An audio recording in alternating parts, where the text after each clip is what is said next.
Tu crois que tu es accro au sucre parce que tu manques de volonté, parce que tu es gourmande, émotive ou faible face au chocolat, mais non, tu n'es pas accro au sucre, tu es dépendante de ce qu'il te fait ressentir. Bienvenue à toi dans cette toute nouvelle vidéo. Aujourd'hui, je vais te démontrer et te montrer pourquoi tu as une addiction au sucre et surtout comment t'en libérer. L'objectif de cette vidéo, c'est de te donner des clés concrètes, des étapes par lesquelles tu devras passer pour pouvoir te libérer de cette addiction. Prends des notes, ça va aller vite et je vais te donner un maximum de valeurs, un maximum de clés, un maximum d'astuces pour que tu puisses sortir donc de cette addiction. Dans un premier temps, tu dois comprendre que le sucre n'est pas ton ennemi, c'est ton anesthésiant. Ce n'est pas ton plaisir, c'est ton pansement. La vraie dépendance, elle n'est pas chimique, mais émotionnelle. Tu le sais à travers toutes ces vidéos, mon but c'est de te démontrer que tu peux sortir du cercle vicieux invisible, craquage, culpabilité, contrôle, reprise de poids, non pas en apportant des solutions alimentaires, mais en apportant des solutions au niveau psychologique, au niveau émotionnel. Donc la vraie dépendance, comme je viens de le dire, elle n'est pas chimique, elle est émotionnelle. Oui, le sucre agit sur ton cerveau, il libère de la dopamine, la molécule du plaisir, du soulagement donc immédiat. Mais le problème, ce n'est pas cette réaction, c'est la raison pour laquelle tu en as besoin. Tu ne cherches pas du sucre, tu cherches une émotion.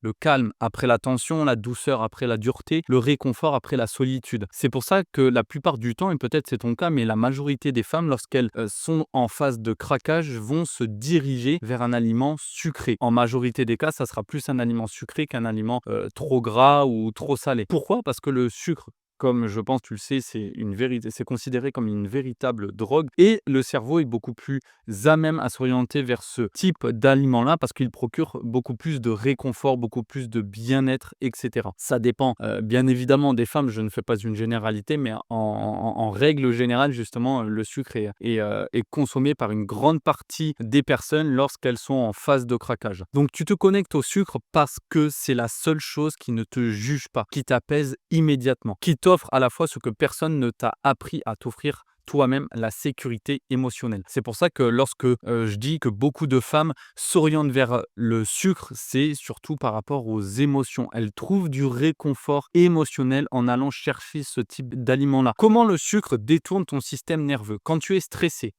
triste ou sous pression, ton cerveau cherche un raccourci. Il se pose la question suivante: comment puis-je me sentir mieux maintenant? Et le sucre devient la solution la plus rapide. Il envoie au cerveau un message de récompense. Tout va bien, tu peux relâcher. Mais malheureusement, ce soulagement ne dure que quelques minutes. Ensuite, le cortisol, qui est donc l'hormone du stress, revient encore plus fort et tu replonges. Et c'est ce qu'on appelle le cycle de survie émotionnelle. Comment ça se passe?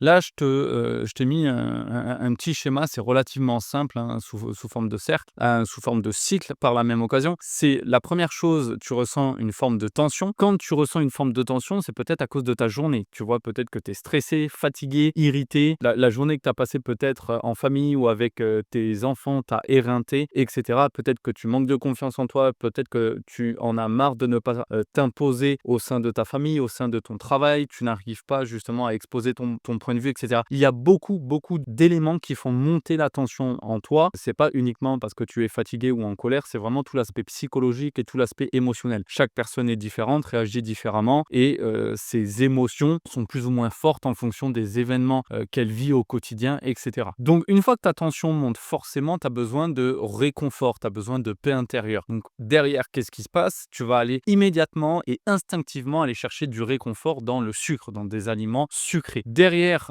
tu vas te dire: ah je n'aurais pas dû faire ci, je n'aurais pas dû faire ça, je suis une bonne à rien, mon objectif de perte de poids, je n'y arriverai jamais, etc. Peu importe les mots que tu vas employer envers toi-même, tu vas ressentir ce sentiment de culpabilité. Et derrière, tu vas avoir encore une fois une nouvelle tension. Ça va être un cercle vicieux invisible. Faut que tu retiennes quelque chose d'ultra important, c'est que tu n'es pas faible. Tu n'es pas faible, tu es juste prise dans une boucle neurologique où ton corps utilise le sucre comme un moyen de régulation émotionnelle. Et aujourd'hui, pourquoi tu n'arrives pas à t'en détoxifier? Parce que tu veux te libérer du sucre par le contrôle. Tu vas apporter encore plus de contrôle, te restreindre encore plus, te priver encore plus, renoncer à tes aliments préférés de manière encore plus extrême, etc. Mais il faut que tu retiennes quelque chose, c'est qu'on ne sort pas d'une dépendance émotionnelle par la contrainte. Et ça, tu ne le trouveras nulle part ailleurs. Beaucoup de personnes te disent il faut que tu te prives encore plus, que tu apportes plus de contrôle. Mais on le sait pertinemment, les régimes, la restriction, la privation entraînent peut-être certes des résultats sur le court terme, mais si tu es avec moi sur cette vidéo, c'est que tu veux te défaire de la nourriture et de l'alimentation émotionnelle, mais surtout, et par la même occasion, tu souhaites perdre du poids définitivement jusqu'à la fin de ta vie. Et pour pouvoir y arriver, tu dois non pas passer par des régimes et la restriction, mais par la compréhension de ton corps, comment émotionnellement parlant tu fonctionnes et comment apporter des solutions émotionnelles et non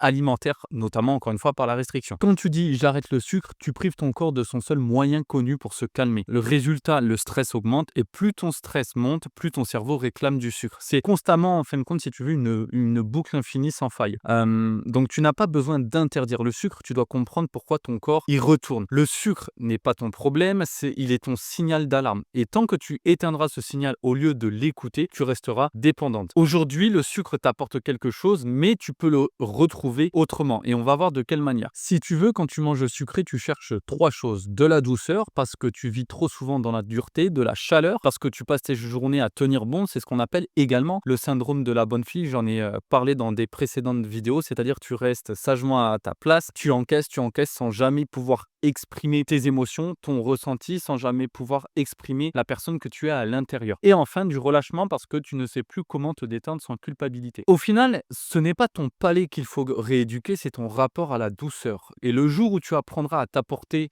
de la tendresse autrement qu'à travers la nourriture, ton corps n'aura plus besoin de sucre pour survivre. Il en prendra juste par plaisir. Et c'est ça la véritable distinction et la véritable différence, c'est que quand tu vas consommer du sucre, tu le feras par plaisir parce que tu voudras réellement consommer du sucre et tu l'auras choisi vraiment en pleine conscience. Alors que quand tu es en phase de craquage, quand tes émotions sont en train de déborder, instinctivement, mécaniquement, même parfois inconsciemment, tu te diriges vers le sucre. Donc après, forcément, tu le sais, même si tu es consciente, etc., le but, ce n'est pas toujours manger du sucre. Il y a quand même des éléments à apporter, des optimisations, des ajustements à apporter, peut-être dans ton alimentation, dans ton activité physique, dans ton sommeil pour pouvoir atteindre ton objectif de perte de poids. Mais ce que je dis là aujourd'hui, c'est que émotionnellement et psychologiquement parlant, il y a un travail en profondeur à faire et que même si tu es en phase de perte de poids, tu peux consommer des aliments un peu plus sucrés de temps en temps à partir du moment où tu trouves ton équilibre et surtout à partir du moment où tu le fais de manière consciente. Donc, quelles sont les 3 étapes par lesquelles tu peux passer pour te libérer de ton addiction au sucre et surtout sans le faire sans frustration? La première étape, c'est reconnais ce que tu cherches vraiment quand tu manges sucré. Donc, avant de craquer,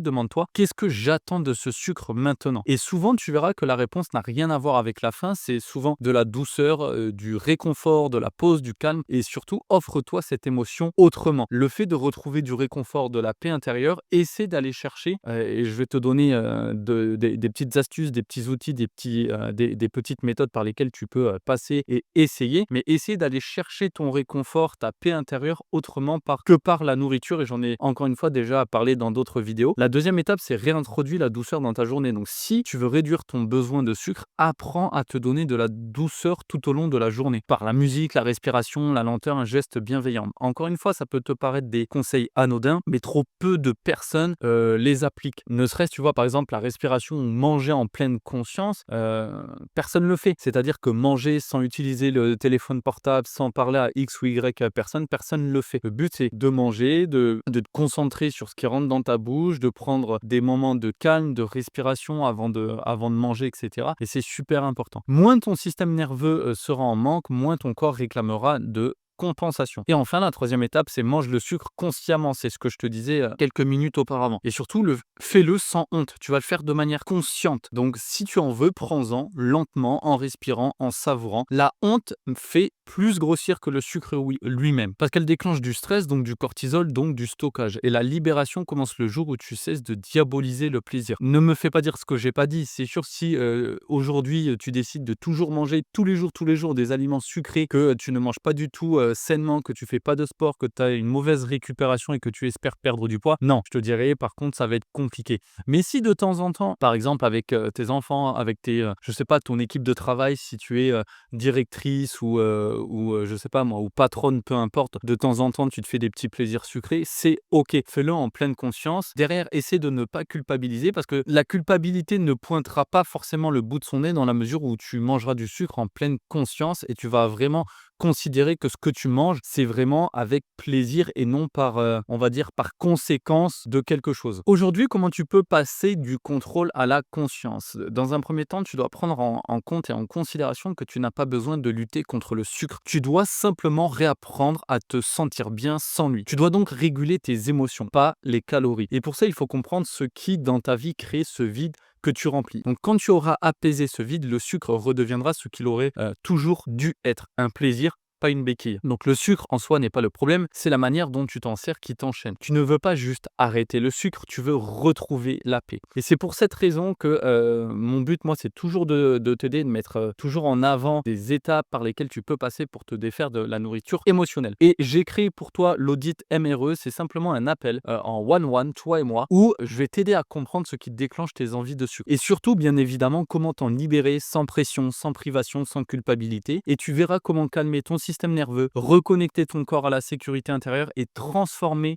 ta dépendance en apaisement durable. Le but, c'est qu'on puisse vraiment chercher en profondeur qu'est-ce qui engendre tes craquages et pourquoi derrière, tu ressens une certaine culpabilité. Qu'est-ce qui fait que tu t'orientes instinctivement vers des aliments sucrés et quelles sont les étapes et surtout quelles sont les méthodes par lesquelles tu peux passer pour t'en défaire. Vraiment, dans tous les cas, que tu décides de nous rejoindre ou pas, tu repartiras avec un plan d'action concret et personnalisé, surtout par rapport à ta situation. L'audit est offert, bien évidemment, comme je l'ai dit, mais il n'est pas pour tout le monde. Il est uniquement réservé aux femmes qui ont compris que le problème n'est pas la nourriture, mais tout ce qu'elle porte à l'intérieur. Donc, si tu sens que c'est le moment pour toi de te libérer, clique sur le lien sous cette vidéo et réserve donc ton appel dès maintenant. C'est entièrement gratuit, tu ne risques rien. N'hésite pas à liker la vidéo si elle t'a plu, n'hésite pas à commenter, me dire ce que tu en as pensé également et si tu souhaites d'autres sujets, n'hésite pas à me l'indiquer dans la rubrique commentaires. Nous, on se retrouve très bientôt pour une prochaine vidéo. Ciao, ciao!